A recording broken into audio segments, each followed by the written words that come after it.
I would like to move on to the dark side of your book. Now, in 1975, Susan Brown Miller stated that rape is a conscious process of intimidation by which all men keep all women in state of fear. Again, all men keep all women in state of fear.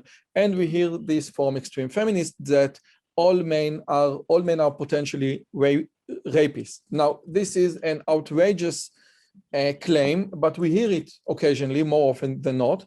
Now, and my question to you is, which men, under which circumstances, engage in which form of sexual violence?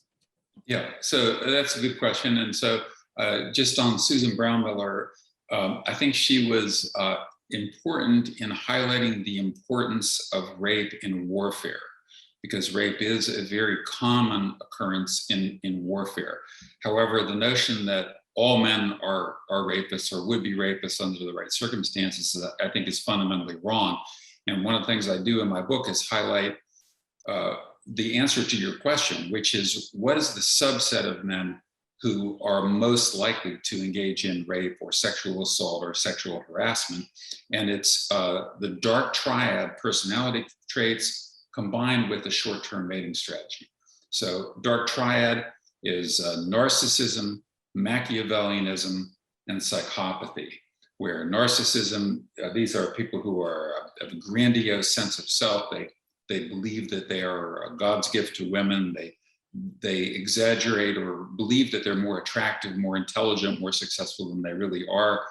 And importantly, they feel a sense of entitlement, and that extends to sexual entitlement.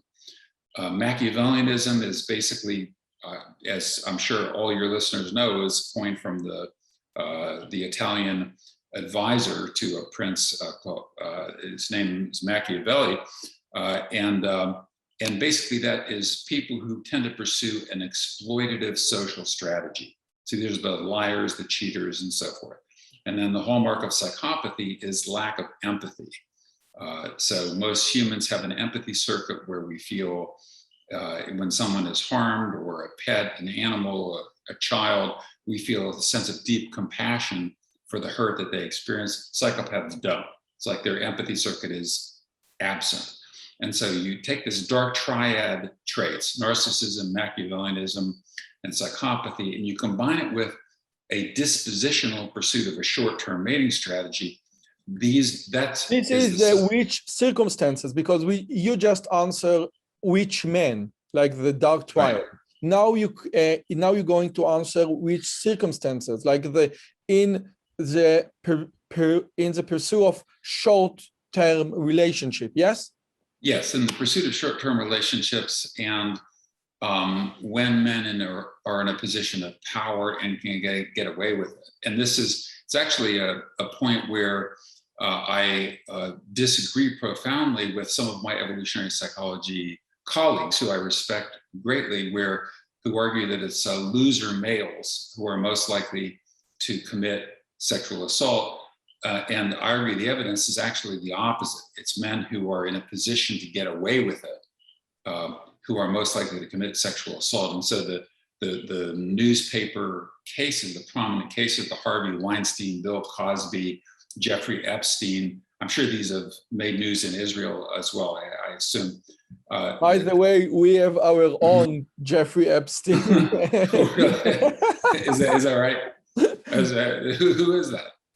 No, like people in Israel, we have like a famous actor. We just got sentenced for 11 months in jail, and we had a president, Moshe Katsav, which was convicted for 5 years in prison. So it's like, the Me Too environment, beside doing,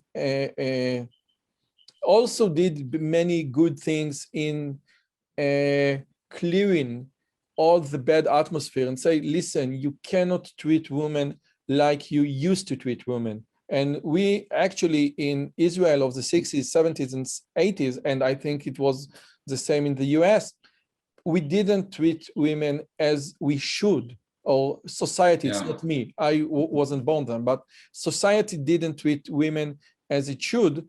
And I'm not saying that society now treats women perfectly, but it was a very important procedure or very important phase that we as a society need to pass. Okay, so now you answered which men under which circumstances, but you still didn't answer which form of sexual violence. Is it only rape or stalking or other forms? Yeah, well, it's primarily forms of what I call sexual coercion, which is a broader term that encompasses sexual harassment, everything from unwanted sexual attention through sexual harassment through sexual assault. And so that subset of men, dark triad and short-term mating strategy, they engage in all those things. They also engage in attempts at honest courtship, seduction, deception, and so forth. So these men are often very successful in the mating game, but they use sexual coercion when these other modes don't work. And so it's typically not the loser males, but rather the guys who can get away with it, that have these personality traits and mating strategies that are most likely to do it. Wow, that was great. I would love to see you join our great channels community. Come, check it out.